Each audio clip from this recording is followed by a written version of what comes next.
Okay, so you've got a house to sell, you're in a hot market, you want to be able to get as much money as possible for the house in the shortest period of time. You've probably heard other people in your community, friends, family members, somebody saying that they've know somebody or themselves have been in a multiple offer situation. Let's go through 4 ways that you can maximize your chances of getting into a multiple offer situation when it's time for you to sell.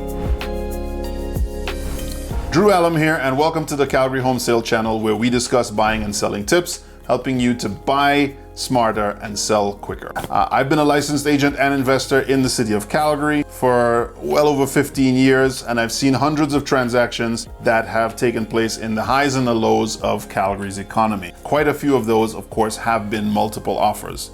Let's go through 4 tips that you can do to ensure that you maximize your chances. Now, we're never a guarantee, but let's maximize your chances at when time coming for you to sell, that you can actually get yourself multiple offers, which would be, of course, multiple buyers interested in purchasing the property at the same time. The first thing you'll need to do to increase your chances at multiple offers is making sure your property is desirable. If you're looking to sell a single family home to a single family, you have to think about what it is that they want when they buy a property. It's got to be clean, everything's going to be in full working order, and probably look better than everything else on the block. If you have the chance and budget to update it, then update the property. If you have the opportunity to stage the property, then stage the property. But at the very least, it needs to be clean and decluttered, and everything has to be in working order. Now, let's say, for example, the property you're looking to sell is going to be more desirable to investors. An investor might be looking to either renovate the property, so hoping to buy it in a rundown or older condition, or they may even want to tear the property down entirely to build a whole new structure. So if that's the case, you're not worried about staging it or doing any renos yourself, but your description, the details that you offer with regards to the property, has to make it desirable to whoever it is that's coming to buy. And if it's an investor, learn to speak that language. The next thing you absolutely must do to increase your chances at a multiple offer is to price the house right. That's going to mean finding out what the actual market value of properties are for the area. I know we want to get as much as possible for the home, but when it comes to the pricing strategy, especially if you're hoping to get into multiple offers, this is going to be super important. How you're going to do this is you're going to find out what are the most recent similar sales in your area, find out how much they sold for and how long they took to sell. What that's going to tell you is how desirable your property is.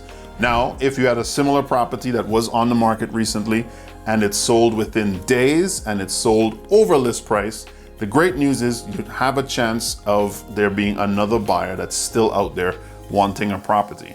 Someone's already given you the blueprint. They priced it, there was competing offers, and it went over. Rinse and repeat if it was within a relatively short period of time. If it was taking a little bit longer to sell and somebody was negotiated down, you may have to adjust your price down because everyone likes the deal. So if you can now show that your property is priced just a little bit more desirable, and again, we talked about it, it's going to look better, if not at least as good as the other property that sold, then there's going to be interest in that property again. So pricing it, super important.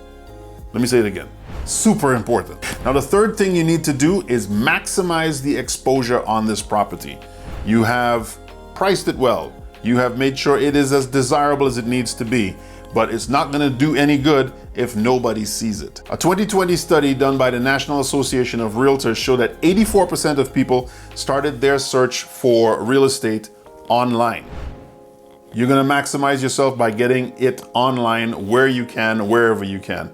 Number 1 sites for real estate sales are still the multiple listing services per city.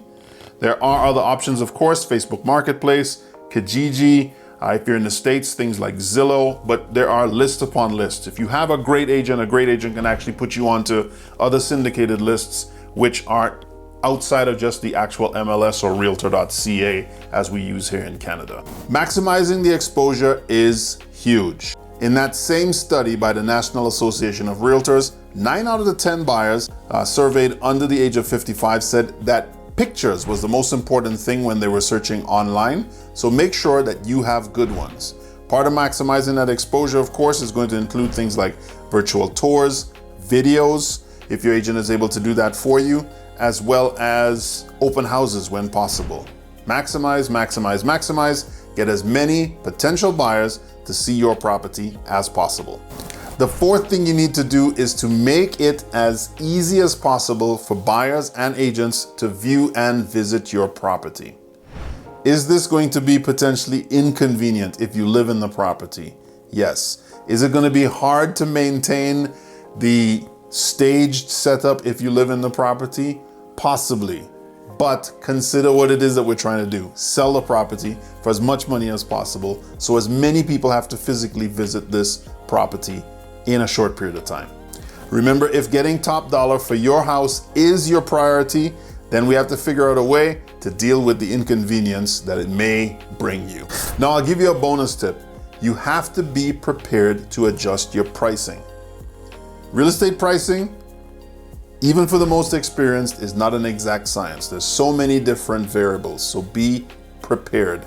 If you end up listing your property and it's on the market for weeks or even months and you still have not received any offers, then pricing is definitely going to be something that's coming up between yourself and your agent. What can happen is an overpriced property can sit on the market for a while and even go through a few price reductions before all of a sudden it reaches this magical sweet spot where the buyers are now interested in the property.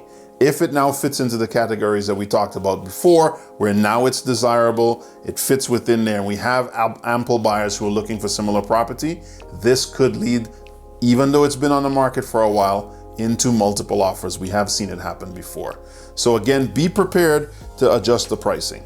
If that can't work for you for whatever reason, then we may just have to think about taking the property off the market and talk to your agent, or look at the statistics as to when might be a better time to sell. Sometimes we may see trending a little bit more in spring and summer that we would see in winter here in Alberta, for example. So keep an eye on the market, figure out what it is, go through those steps, and you hopefully will increase your chances at getting yourself multiple offers. If you found any of the information in this video valuable, please click that like button and consider subscribing to the channel for more tips like this. Share it if you got people who are interested and want to come along with the journey. We'll have lots more stuff here on the channel for you. Click around. We've got home tours, more stuff investor related, and of course tips to helping you to sell quicker and buy smarter. My name is Drew, and I will catch you in the next video.